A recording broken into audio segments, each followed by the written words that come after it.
Girls in Hawaii, ce nom ne vous dit peut-être rien et pourtant croyez-moi, il mérite non seulement que vous les connaissiez mais surtout que vous les aimiez. Girls in Hawaii est un groupe de rock alternatif fondé par Antoine Wilmans et Lionel Van Convenberg. L'histoire est si banale qu'elle en devient touchante. Les deux copains résident dans une paisible bourgade de province. Et disons les choses telles qu'elles sont, ils s'ennuient grave. Lassés par leur vie paisible mais monotone, ils tuent le temps en jouant de la musique. Comme c'est original. C'est ainsi qu'ils se découvrent un talent inné pour la composition et un goût prononcé pour les belles mélodies. La vie étant parfois bien faite, leur prédisposition pour la musique leur permettra de sortir leur tout premier album, From Here to There. Lors de sa parution en 2003, un journaliste dira du groupe que si ces garçons étaient anglais, ils seraient des stars dans 3 mois. Sauf que si la vie est parfois bien faite, elle est aussi souvent ironique. Et les Girls in Hawaii ne sont pas anglais, mais belges.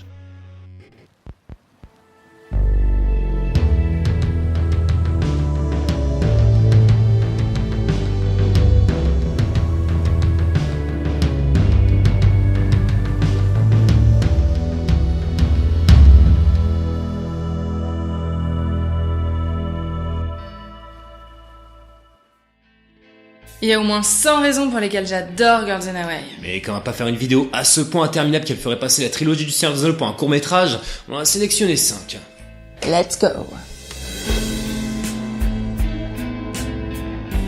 La première raison est très personnelle parce que l'album From Here to There des Girls in Hawaii est mon tout premier coup de cœur musical. Et systématiquement, quand j'entends les premières notes de ce premier album, ou plutôt les premiers gazouillis, je ressens toujours la même émotion. Je me revois allongée sur mon lit d'ado avec la pochette dans les mains, à essayer de décrypter les paroles qui étaient en anglais, à me connecter, à fusionner avec la musique. Je me disais alors, avec un narcissisme un peu crédule qui était propre à mon âge, que toute cette heureuse nostalgie avait été écrite et composée rien que pour moi, dans l'unique but de me faire du bien. From Here to There, c'est la raison pour laquelle je fais cette chaîne, parce que ça a été ma porte d'entrée dans la musique. Et si vous nous suivez un petit peu, vous savez que mon truc à moi, c'est de fouiller un peu partout à la recherche d'artistes pas trop connus. From Here to There, c'est mon premier trésor. C'est vraiment l'album qui m'a fait décréter que j'aimerais la musique indé et le rock alternatif. C'est celui grâce auquel j'ai par la suite découvert des groupes comme Air, Archive, Massive Attack et même plus tard la Dream Pop. Quand d'autres à 14 ans se tournaient vers la fureur libératrice d'un rock bien plus vénère et d'un métal bien plus violent, moi je préférais la mélancolie onirique et lumineuse des Girls in Hawaii. En d'autres termes, ce groupe, par ses contrastes que je ne trouvais nulle part ailleurs, a codifié toute mon identité musicale. Il faudra attendre 5 longues années pour que les Girls in Hawaii dévoilent enfin le successeur de From Here to There, le très coloré Plan Your Escape. Et c'est justement là que réside la deuxième raison d'aimer les Girls in Hawaii. Ils n'hésitent pas à prendre leur temps parce que leur démarche est sincèrement artistique. Et artistique au sens le plus large du terme puisque chaque album est un véritable travail d'horloger.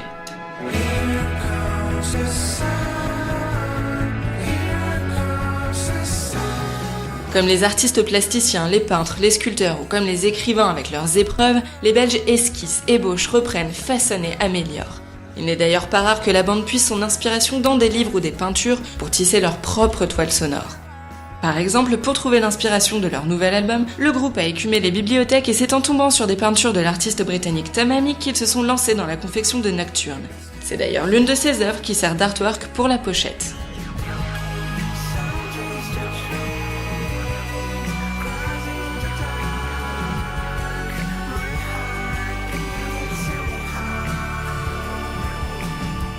Avec Girls in Hawaii, rien n'est jamais gravé et rien n'est jamais figé. Leur musique est vivante et chaque album, chaque morceau répond à un autre. Par exemple, dans le titre Not Dead de l'album Everest, les paroles qui concluent le titre sont « Until I sleep, I'll forever walk ».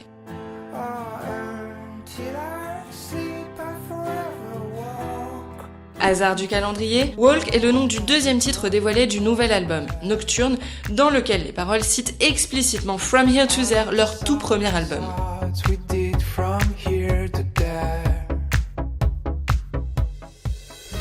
Et c'est ce qui donne à leur son, a priori simple, cette patte si complexe et travaillée.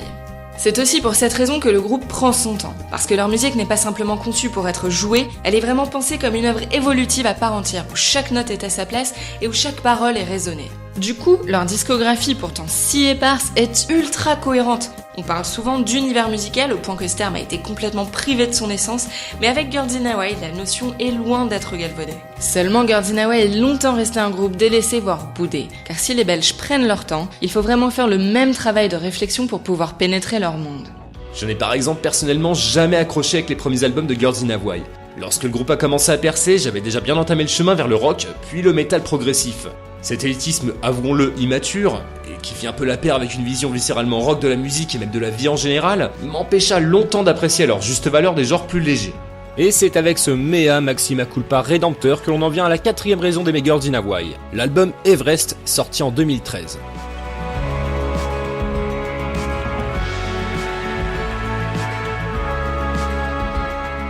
Retour 2 ans en arrière. Le 30 mai 2010, la carrière jusqu'ici emplie de candeur de Girls in Hawaii connaît une tournure dramatique. Le batteur Dennis Wilmans, qui est aussi le frère du chanteur, décède tragiquement dans un accident de voiture à seulement 27 ans. Wilmans rejoint le club des 27 et Girls in Hawaii prend alors une pause de 2 ans. 2 ans, c'est le temps qu'il leur faudra pour toucher le ciel, à défaut de le rejoindre avec l'album Everest. Everest n'est pas un album, c'est un recueil, une oraison funèbre, à la fois intimiste et atmosphérique. Là où il pourrait nous asphyxier de cendres encore fumantes, il nous embarque au contraire dans la froideur réconfortante des neiges éternelles. Un ouragan émotionnel qui mérite assez largement le sacro-saint label chef-d'œuvre. Avec Everest, Girls in Hawaii opère un virage musical plus mature avec un son à la fois plus solennel et éthéré. L'album recèle de morceaux proprement sublimes parmi lesquels on peut citer Mrs, Mallory's Height, Changes, le tube Not Dead et même le très électro-rock Rorschach. Ce qui nous emmène au point numéro 4. 4 ans après Everest, les Belges reviennent avec Nocturne, un album sur lequel le groupe s'ouvre à des sonorités bien plus électroniques. Et une fois n'est pas coutume, c'est une vraie réussite.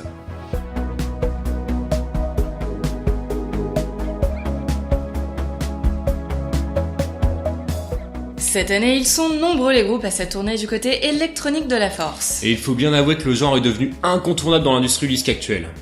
Il suffisait de se promener dans les rues le 21 juin pour la fête de la musique pour se rendre compte que les samples ont désormais remplacé les instruments. Mais on ne s'improvise pas chantre de la musique électronique avec pour seule motivation de rester à la mode et donc de vendre des disques. Et ça, certains artistes en ont fait l'amère expérience et se sont littéralement noyés dans le goudron en essayant. Il faut dire que Nocturne reste un album qui ne renie nullement ses racines rock. Même le titre Walk, deuxième extrait diffusé qui est assez clairement électro, il lorgne vers du très bon électro-rock, en l'occurrence celui de Midnight Juggernauts, un groupe que je vous incite d'ailleurs très fortement à écouter.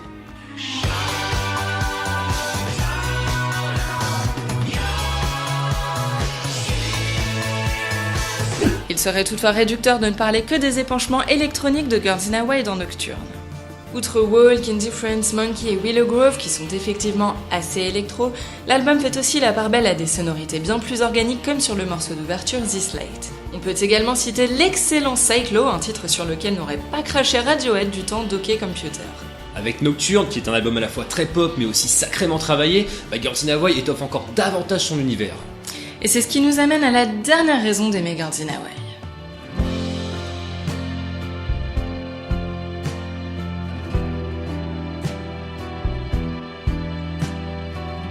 Girls in Hawaii fait partie de ces groupes qui savent se remettre en question sans jamais se renier. Preuve de cette humilité artistique, le nombre inquantifiable de remasters et de rééditions de leurs propres titres. Comme si les Belges considéraient qu'une musique ne se finit jamais vraiment. Peut-être est-ce parce qu'ils sont belges et non anglais, mais les Girls in Hawaii n'ont jamais œuvré sous la pression et ont toujours abusé d'un luxe précieux offert par leur label. Prendre du temps pour en avoir. Résultat des courses, en 2 décennies, le groupe n'aura sorti que 4 albums. Et si la musique de Girls in Hawaii est évolutive, c'est parce qu'elle est sincère, épidermique, elle raconte ce qu'ils sont. Seulement, il n'y a pas que la musique de Girls in Hawaii qui a évolué, mais la musique tout court. Sans renier leur amour pour les arpèges enchanteurs, le groupe a décidé de laisser les machines investir leur art. Et ceci dans un but précis, créer de l'émotion avec ce qui, a priori, n'en a pas. Et ce sont ces émotions, sans cesse balayées par des vents contraires, qui régentent la musique de Girls in Hawaii et qui, définitivement, en font un groupe qui mérite d'être plus que respecté, aimé.